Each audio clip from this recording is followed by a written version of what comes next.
राज्यामध्ये दहशतीचं वातावरण निर्माण झालंय।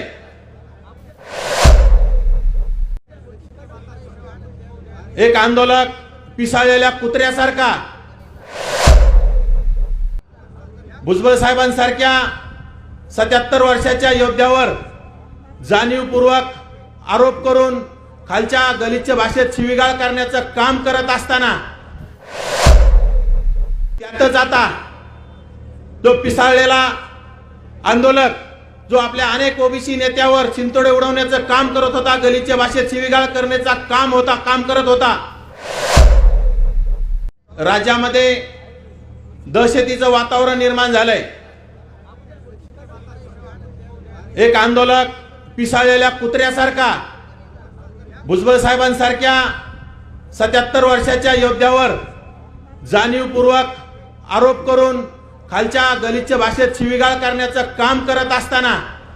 आज श्रद्धेय बाळासाहेब आंबेडकर यांनी या राज्यामध्ये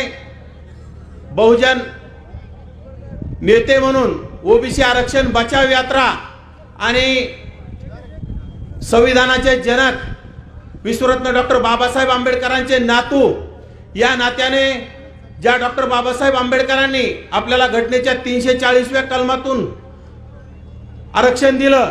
ते आरक्षण वाचवण्यासाठी, ते आरक्षण अबाधित राहण्यासाठी आदरणीय बाळासाहेब आंबेडकरांचा हा मोलाचा वाटा आपण कधी विसरला नाही पाहिजे।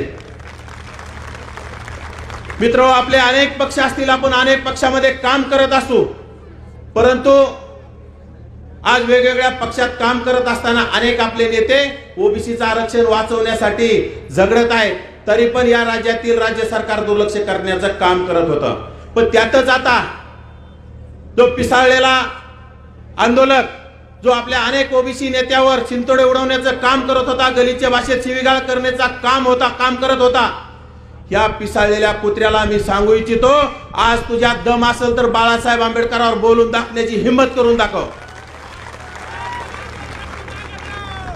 तरच कळल तू खऱ्या जातीचा आहेस आणि खरा मराठा आहे मी सांगू शकतो। कारण बाळासाहेब हे डॉक्टर बाबासाहेब आंबेडकरांचा वाघ आहे